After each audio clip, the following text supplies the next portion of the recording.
Dis weer donderdag aand en tyd vir jou weeklikse kuier saam met die papier praat. Ons het vir jou 'n oorsig van hierdie week se belangrikste nuus en ons kyk ook na die naweek se sporthoogtepunte. Ek is Daniella van Heerden.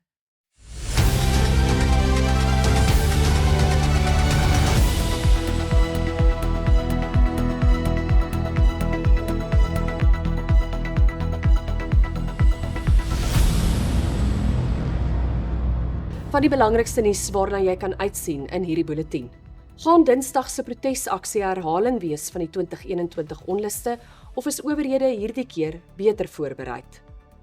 John Steenhuisen erken hy het foute gemaak as landbouminister, maar sê ook hy voel verraai na sy verwydering uit die amp. Hoe gaan die spreker se besluit oor president Cyril Ramaphosa se Phala aansoek die parlementêre ondersoek raak?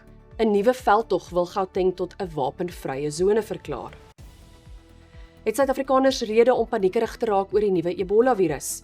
Ons het een van die wêreld se voorste pandemiekenners hieroor gevra. 'n Onlangse sensus oor vrylopende jagluiperds het verrassende bevindinge opgelewer. Ons kyk daarna en vertel ook hoe spesiaal opgeleide honde moontlik kan help in die stryd om jagluiperds se voortbestaan. In sportnuus het ons vir jou rugby en sokkernuus en ons kyk na Sondag se F1. Jana Swart, wat tans in Mexiko is vir die Wêreldbeker sokkertoernooi, gee ook haar indrukke van Bafana Bafana se Wêreldbeker veldtog. Ons begin met die afgelope week se grootste nuusstories, waarna jy ook meer kan lees in môre se uitgawe van die papier. Die eystervuis van Suid-Afrika se private sekuriteitsmaatskappye gaan volledig ingespan word om die polisie te help tydens volgende week se beplande protesaksie teen immigrante. Firoz Kachalia, waarnemende minister van polisie, het Woensdag self 'n koördineringsvergadering tussen die polisie en private veiligheidsmaatskappye bygewoon. Volgens Kachalia spook die onluste van 2021 wat in KwaZulu-Natal afgespeel het, steeds by hom. Hy sê dit het gewys dat daar gapings was in koördinering en kommunikasie tussen die staat en veiligheidsmaatskappye. Kachalia het ook erken dat daar nie voldoende samewerking was nie. Waal Bartman, uitvoerende hoof van die land se grootste sekuriteitsgroep, Fidelity, het bevestig dat hulle gereed is vir Dinsdag. John Steenhuisen, minister van Landbou, wil 'n sukses maak van sy nuwe adjunkministerspos in die departement van Handel, Nywerheid en Mededinging. Maar hy is teleurgesteld in die DA-leier, Jordan Hill-Lewis, se besluit om hom as minister van Landbou te verwyder. Steenhuisen het in 'n eksklusiewe, omvattende onderhoud met die papier gesê hy is diep teleurgesteld en voel verraai oor die besluit. Hy het bevestig dat om landbouminister te wees deel was van die ooreenkoms toe hy vroeër vanjaar die tuig as DA-leier neergelê het. Steenhuisen het Woensdag uit Kaapstad met die papier gepraat oor sy termyn as landbouminister, die ewige kritiek op sy hantering van die back- en closure-krisis en sy politieke toekoms. Hy voel sy hantering van die krisis behoort nie die enigste maatstaf te wees waaraan sy sukses as minister gemeet word nie. Steenhuisen noem ook 2 senior amptenare in die landboudepartement wat hy glo 'n politieke agenda teen hom gedryf het, by name. Hy het wel 'n boodskap vir boere oor sy hantering van die krisis. Starting the vaccination program without a clear vaccination pipeline, and that's what led to the sort of start-stop there. I mean, perhaps from the beginning, I should have made sure there were other vaccine suppliers right from the beginning, and that there was greater pressure to improve local production. I think that perhaps getting on the ground and explaining to farmers the crisis firsthand. I think that perhaps in some instances I was too technocratic rather than empathetic with the plight of farmers on the ground, and understand how terrible it must be for farmers to see their animals dying and to see that suffering. I mean, these are not crops; these are living beings, and to see them suffering. And perhaps being, in the rush to try and be solutions-oriented, perhaps a bit too technocratic rather than empathetic. Dit was John Steenhuisen. Die papier se politieke redakteur, Jana Marx, het 'n omvattende, eksklusiewe onderhoud met hom gevoer vir môre se uitgawe. Die omstrede sakeman, Vusi Kat Matlala, het vandag in die Pretoria se gespesialiseerde handelsmisdaadhof verskyn. Matlala het 'n pleitooreenkoms met die staat aangegaan vir sy aandeel in die 228 miljoen rand Suid-Afrikaanse polisie korrupsieskandaal. Hy het skuldig gepleit op alle aanklagte van bedrog en korrupsie wat verband hou met die Medicare 24 tender en is tot 15 jaar tronkstraf gevonnis. Hy sal egter net 8 jaar agter tralies deurbring. Volgens berigte het Matlala ingestem om 'n staatsgetuie te word. Toko Didiza, die spreker van die parlement, se besluit om nie president Cyril Ramaphosa se poging om die Phala-Phala afsettingsondersoek te stop nie, het van dese week onder kwaai kritiek deurgeloop. Die papier het verlede week berig die parlement het 'n regsmening gekry wat aanbeveel het dat die aansoek teengestaan moet word. Didiza het egter besluit om dit nie te doen nie. Die papier het met verskeie ingeligtes hieroor gepraat en jy kan môre lees hoekom daar gesê word dat Didiza die ANC en Ramaphosa se belange bo die van die parlement plaas. Ons berig ook oor die volgende stappe van die artikel 89 komitee. Die bekendstelling van die Gun Free Gauteng veldtog deur die provinsie se wetgewer en Gun Free South Africa of GFSA vroeër die maand het weer die debat oor vuurwapens, misdaad en selfverdediging ontketen. Die inisiatief volg na verskeie hoë profiel skietvoorvalle, insluitend die massaskietery in die Cleveland informele nedersetting op 9 Junie in Johannesburg. Die veldtog vra onder meer vir sones waar niemand vuurwapens mag dra nie. GFSA voer aan dat dit gaan oor die beskerming van miljoene Suid-Afrikaners wat nie vuurwapens in openbare ruimtes wil hê nie. Maar die misdaadkenner Willem Els het aan die papier gesê dat die veldtog nie gewapende misdaad gaan keer nie. Lees meer daaroor in môre se die papier. Nou vir gesondheidsnuus. Meer as 1000 bevestigde Ebola-gevalle is sedert Mei wêreldwyd aangemeld en minstens 267 mense het aan 'n nuwe variant van die virus gesterf. Die jongste uitbreking is ook deur die Wêreldgesondheidsorganisasie of WHO tot openbare gesondheidsnoodtoestand van internasionale belang verklaar. Die papier het met professor Salim Abdul Karim, die wêreldbekende Suid-Afrikaanse epidemioloog en pandemiekenner gepraat om meer uit te vind oor die nuwe Bundibugyo variant van hierdie gevreesde siekte. Ons wou ook by hom weet of Suid-Afrikaners rede het om paniekerig te wees. Lees môre alles hieroor in die papier. Die Amerikaanse presidensiële noodplan vir vigsbystand of PEPFAR kan teen vroeg volgende jaar finaal tot 'n einde kom in Suid-Afrika. Maar wat presies is die implikasie daarvan vir HIV vigsleiers en vir Suid-Afrika? Die Departement van Gesondheid het van dese week in 'n verklaring gesê daar's geen rede tot paniek nie. Volgens die departement word 90% van antiretrovirale middels of ARV's reeds uit die staatskas befonds. Maar is dinge werklik so eenvoudig?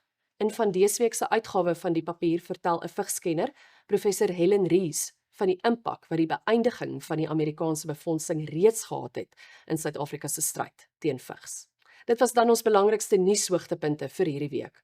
Ons berig volledig daaroor in môre se uitgawe van die papier. Jy kan oudergewoonte uitsien na ons gewone keur van rubrieke en meningsstukke en natuurlik plaaslike en internasionale sportnuus. Ons het ook ander interessante nuus. Is jy 'n moe ma? Jy's nie alleen nie. Lees wat kenners hieroor sê. Aanhangers van die werk van PG Du Plessis moet beslis Alexa Strachan se aangrypende rubriek oor hierdie groot skrywer lees. Vir wynliefhebbers is daar ook 'n spesiale fokus op wyn. Nou vir 'n kykie na nuus uit die res van die land, verskaf deur ons susterspublikasie Nova News.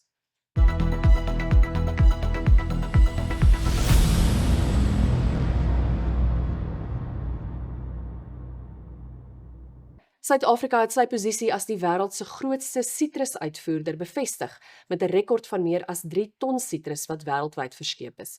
Dis die meeste ooit. Die mylpaal is gevier tydens 'n sitruspaneelbespreking in Gqeberha. Standard Bank se uitvoerende hoof van kommersiële landbousake, Bertie Hamman, het die resultaat toegeskryf aan doelbewuste markontwikkeling, infrastruktuurinvestering en sterk bedryfsdiplomasie.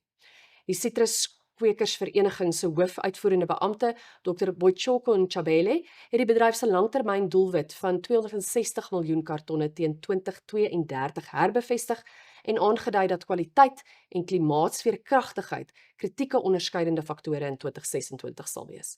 Die Oos-Kaap is sleutelproduksiestreek binne 'n bedryf wat landwyd 140,000 mense in diens het, is uitgesonder vir sy nabyheid aan hawens, gerehabiliteerde padnetwerke en tweeledige hawe-uitvoerkapasiteit. Die historiese Franshoekpas gaan voorlopig gesluit bly. Die skilderagtige pas tussen Franshoek en Villiersdorp loop reeds die afgelope 3 jaar erg deur onder weerverwante skade. Herstelwerk en opgraderings aan die pad was goed op dreef na die 2023 vloede, maar ernstige skade is aangerig in vanjaar se Mei-vloede. Volgens die Wes-Kaapse Departement van Infrastruktuur het die Mei-vloede nog meer skade veroorsaak wat 'n ernstige veiligheidsrisiko inhou. Volgens 'n woordvoerder van die departement, Melt Botes, is die skade nie oral vir die ongeoefende oog sigbaar nie. In sommige gebiede is die pad heeltemal weggevreet met net 'n dun laagie grond wat die padoppervlak ondersteun. Botes het sy kommer uitgespreek omdat sommige fietsryers die sluiting ignoreer en steeds in die pas ry. Hy het benadruk dat die roete gesluit is vir alle padgebruikers, insluitend voetgangers en fietsryers. Die Rooikruis Kinderhospitaal vier van dese week sy 70ste bestaanjaar.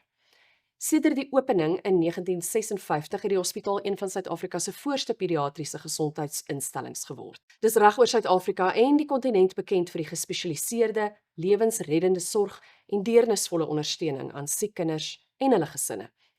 Die hospitaal is ook bekend vir mediese innovasie, navorsing en opleiding. Dr. Anita Parbo, die uitvoerende hoof, sê die herdenking vier nie net 70 jaar se geskiedenis nie, maar ook die vennootskappe met die Wes-Kaapse Departement van Gesondheid en Welstand, skenkers en gemeenskapsorganisasies.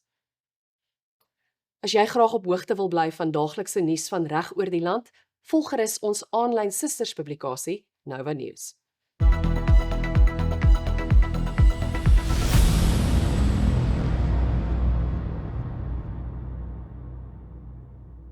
Nou vir 'n kykie na die groot sportnuus vir hierdie week en die naweek wat voorlê. Jana Swart, ons sportverslaggewer, was in die stadion toe Bafana hulle geskiedkundige oorwinning oor Suid-Korea behaal het.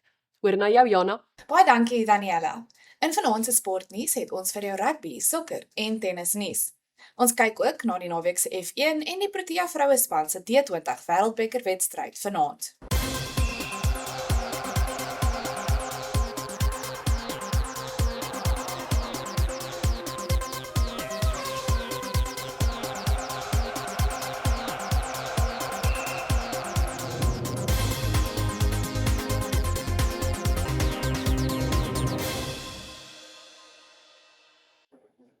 Ons begin met rugby. Johan Ackerman, die Bulls afrigter, het gesê daar gaan diep gedelf moet word oor wat die Bulls anders en beter kan doen. Dit volg na hul tweede agtereenvolgende VRK-eindstryd nederlaag teen Leinster in Dublin verlede Vrydag aand. Die telling was 36-7. Ackerman het op die papier gesê hy is steeds trots dat sy spelers die eindstryd gehaal het nadat die seisoen maar taamlik wankelrig begin het. Hy sê die span gaan na 'n blaaskans bymekaar kom vir nabetragting. Die nuwe VRK-seisoen begin reeds in September. Siposeto Mbelele is aangewys as die Junior Bokke se nuwe kaptein vir die onder 20 wêreldtoernooi in Georgië. Riley Norton se insluiting by die Springbok-afrigter Rassie Erasmus se groep het die skuif genoodsaak. Die Junior Bokke speel Saterdag hulle eerste groep A-wedstryd teen Uruguay. Die Junior Bokke verloor ook die dienste van die loskakel Vusi Moyo, wat ook deel is van Rassie se groep. Hy word deur die vleuel Cheswell Jooste vervang. Die omstrede Engelse losvoorspeler Henry Pollock is ingesluit in die Rose se toergroep. Hulle pak die Springbokke op 4 Julie in die eerste ronde van die Nasies-kampioenskap op Ellis Park aan. Pollock is deeglik daarvan bewus dat Springbok ondersteuners nie gaande is oor hom nie. Hy het in 'n onderhoud gesê dit skeel hom min wat mense van hom dink of sê. Hy sien uit na die uitdaging om die Springbokke op een van die grootste stadions ter wêreld aan te pak. Dan nuus oor die Wêreldbeker sokker. Lionel Messi, doelskieter en kaptein van Argentinië, is nou die alleenrekordhouer vir die meeste doele in 'n Wêreldbeker. Dit nadat hy maandag aand 2 doele in sy span se wedstryd teen Oostenryk aangeteken het. Messi spog met altesaam 18 doele agter sy naam in 6 Wêreldbeker toernooie. Met maandag se oorwinning het die Argentyne hul plek verseker in die ronde van 32. Cristiano Ronaldo, Portugal se kaptein en doelskieter, het Dinsdag aand ook geskiedenis gemaak in sy span se oorwinning van 5-0 oor Oezbekistan. Ronaldo het die eerste speler geword wat doele in 6 Wêreldbeker toernooie kon aanteken. Dit is 'n ongelooflike ervaring om hier te wees by die stadion in Monterrey in Mexico waar Bafana geskiedenis gemaak het vir die eerste keer waar hulle deur die groepwedstryde gekom het en na die ronde van 32 sal gaan. Hulle volgende wedstryd is teen Kanada, dit gaan 'n moeilike een wees, maar vandag se oorwinning teen Suid-Korea het vir ons gewys waarvan Bafana regtig gemaak is. Suid-Korea kon nie hond daar afmaak nie, maar Suid-Afrika kon wel. Ronde van 32, hier kom ons. Let's go Bafana! In motorsport. Die naweek se Oostenryk se Formule 1 word by die Red Bull Ring in Spielberg, Oostenryk aangebied. McLaren is die buiteperd en Lando Norris vertoon goed op die vinnige en tegniese baan. Die 3 swaar remzones gaan die renjaer se vermoëns, batterystrategie en traksie deeglik toets. In tennisnuus. Die internasionale tennis-integriteitsagentskap het die skorsing van 4 jaar van die voormalige Wimbledon vroue-kampioen Marketa Vondrousova bevestig. Dit volg nadat sy in Desember geweier het om 'n opkikkertoets te ondergaan. Haar skorsing sal tot 21 Junie 2030 van krag wees. Ons sluit af met cricket. Die Protea vroue speel vanaand hul 4de wedstryd van die T20 Wêreldbeker toernooi teen Nederland. Lara Wolfaard en haar span sal oorgehaal wees om op Sondag se goeie wenvertoning van 6 paltjies teen Indië voor te bou. Die Proteas kom Sondag in hul laaste groepwedstryd teen Bangladesh te staan. Dis dan die week se sportnuus. Terug na jou, Daniela. En dit was Jana Swart, ons sportverslaggewer. As jy meer wil weet oor alles wat in die sportwêreld gebeur, maak seker jy lees môre se uitgawe van die papier. Ten slotte, nuwe navorsing oor vrylopende jagluiperds in Suid-Afrika toon dat hierdie diere nie net kwesbaar is nie, maar inderwaarheid as bedreig aangedui moet word op die Internasionale Bewaringsunie se rooilys. Daar is slegs 117 vrylopende jagluiperds in die noordelike dele van Suid-Afrika. En van dese week se uitgawe van die papier skryf Elise Tempelhof oor die bevindinge van die eerste sensusopname oor vrylopende jagluiperds. Die verslag bevat ook allerlei interessante besonderhede oor jagluiperds se habitat en die eet. Sy skryf ook oor die 6 opgeleide Anatoliese herdershonde wat aan wild, vee en hoenderboere in die navorsingsgebiede geskenk is.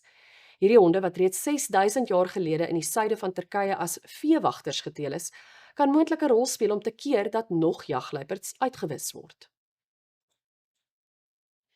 En dis dan vanaand se uitsending van die Papierpraat. As jy gehou het van wat jy hier sien, onthou om in te teken op die Papierpraat om seker te maak jy loop nie ons volgende uitsending mis nie. Môre, soos elke Vrydag, is daar weer 'n splinternuwe uitgawe van die papier op winkelrakke landwyd. Maak seker jy kry joune. Baie dankie vir die saamkuier. Ons groet tot volgende donderdag aand om 7.